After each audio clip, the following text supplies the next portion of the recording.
but nobody really knew quite how to handle it. My face was more in pop magazines than it was in football magazines.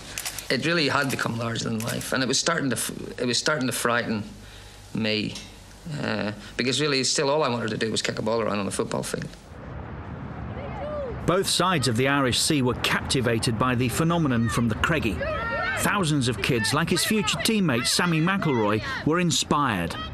He was the best player I've ever seen, and when I used to see him on TV back home, the next thing I wanted to do was go outside and play in the street with a ball.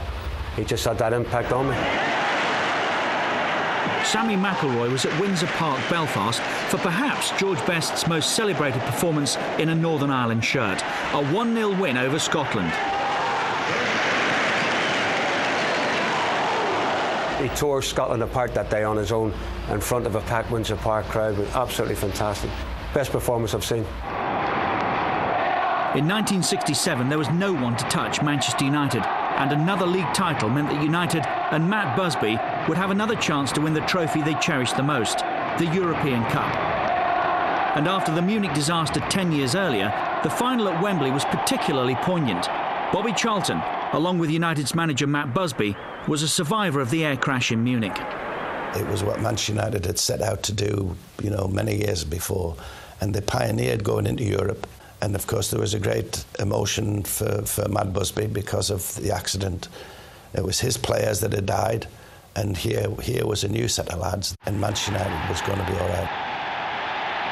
It was the biggest game of George Best's life, and he took the game to Benfica. But it was actually Bobby Charlton who put United ahead in the first half.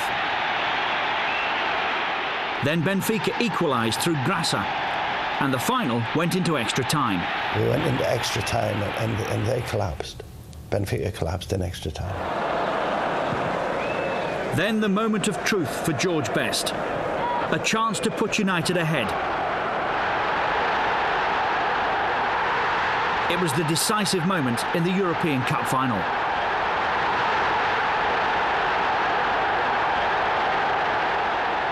I still have dreams about that split second where everything almost stood still for a second, you know, and 100,000 people. I mean, they knew I was going to score, but in that split second between going past them and it going in the net, something might go wrong, and I was going to stop on the line of backing it in, and I didn't. I stuck it around. It took the rest of the boys about 20 minutes to catch me after that. It was Manchester United's, Matt Busby's and George Best's finest hour. But what next? It seemed to me that everyone was saying, that's it. You know, we've done what we set out to do. I was 22. You know, I wasn't going to reach my peak for another 7 or 8 years. I felt they should have been saying this is the first of many, instead of this is the one. And I started to have a lot of doubts about what was going on within the club, which hurt me, you know, because Manchester United had been my whole life.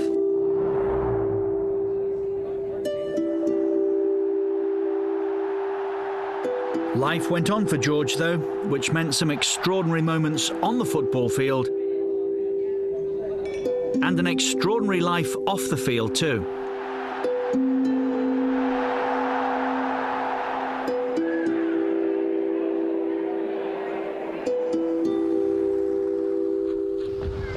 But George's lifestyle and the fact that his star was becoming increasingly difficult to handle was a worry for Matt Busby. He did everything that was humanly possible. He tried everything. He talked to me quietly, he screamed at me, he suspended me, he fined me, he put his arm around me. He couldn't have done any more. He really couldn't. I was the one that could have done more. But having said that, I didn't have the experience to do any more. You know, it started going wrong when I was 23, 24. I was still only a kid. I didn't know what was going wrong. Matt Busby's retirement sent United into decline, and this was reflected in George's form and enthusiasm for the game. By the time that Tommy Docherty arrived at Old Trafford, George was missing training on a regular basis. They both tried to make things right, but before long, it was clear that George Best was on his way out. He was just 27 years old. Tommy Docherty told me about an hour before kick-off that I wasn't playing. And I just said to him, well, if I don't play today, I won't play again. And I remember I sat there until all the players had gone. I went and sat up in the stand and looked at the pitch, and I never went back. So that was the end of George's days with Manchester United. He even quit the game for a brief time, which he spent in Spain.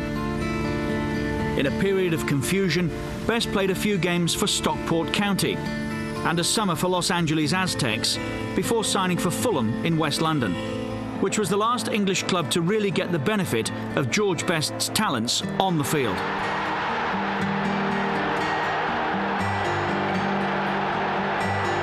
When he went to Fulham, he actually showed glimpses of what a great player he was. I remember him and Rodney Marsh, messing about during one game on Match of the Day, and he looked in good nick. He really got himself into shape again, and he looked as if that's the times that we were talking about as well, that he could maybe get back into the Ireland side.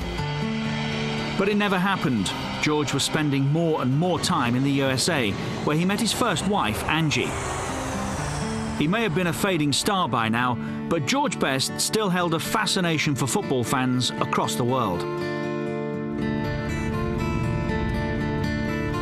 He was the star turn for Los Angeles Aztecs, San Jose Earthquakes and Fort Lauderdale Strikers.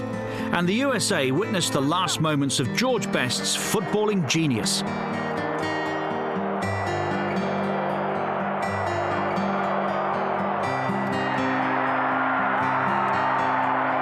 He might not have played as well, he might have been on the downward trend, but he filled stadiums. He was still that great attraction to people. George Best, I mean, what more can you say? But not everybody was convinced by George's American dream. The George Best I remember, and will always want to remember, I'm lucky, was between the youngster I met on trial and the youngster I last played with in 1967. Forget all the rest. When he finally retired from football, George's life started to drift, and without the game he loved, alcohol tightened its grip.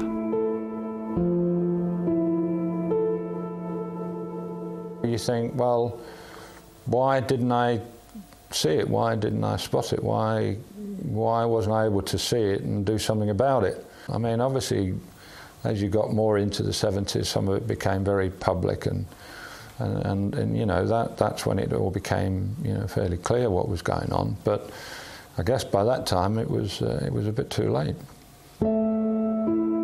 The problems mounted up for the superstar: bankruptcy, prison for drink driving. But at the root of everything was alcoholism. It's not a secret, he did have a drinking problem, and you know, he tried to get over it. It wasn't going to be. At the end of the day, George had an illness, which was a shame, and only the people close to him, his family, his wife at the time, really knew what George was going through. In 1995, George married for a second time, but there was nothing Alex Best could do to stop his addiction.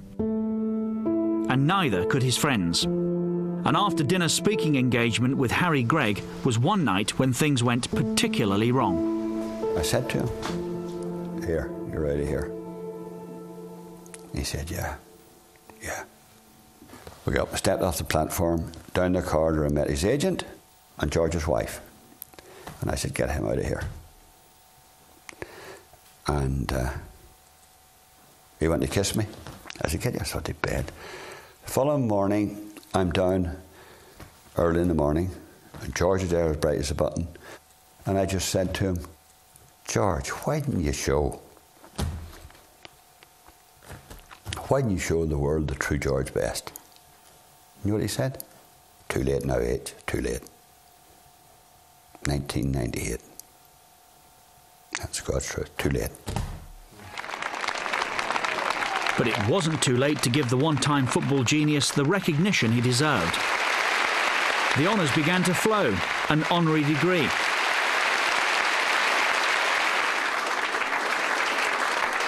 The freedom of Castlereagh Borough, and a permanent place in the heart of the nation.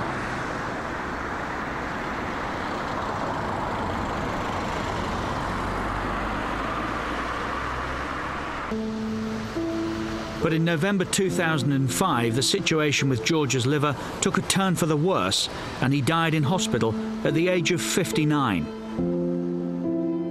Things didn't look good, and we kept going back, and you just felt that, well, maybe we won't be seeing him anymore. 1 o'clock today, my father has passed away. Not only have I lost my dad, but we've all lost a wonderful man.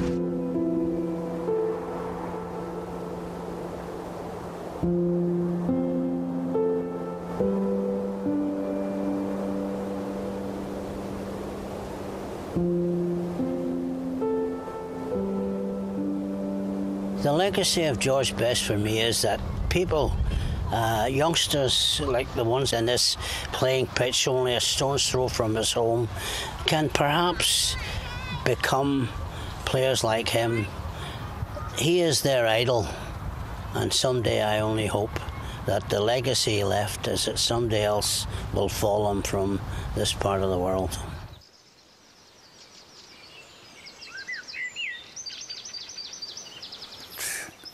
There was so much to give. There was so much to give. A thing of beauty, and we didn't get it all. And he didn't get it all either.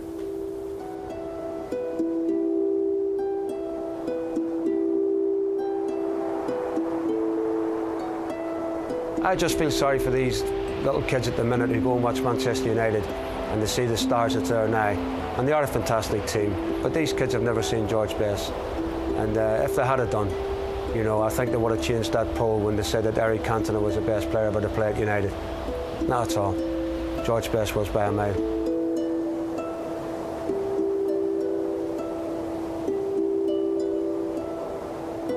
I actually think I was the greatest player of all time. I didn't just play long enough at the top. But circumstances dictated that, and I can't change it. And I was lucky. I had 11 great years, and it's 11 more than a lot of people get.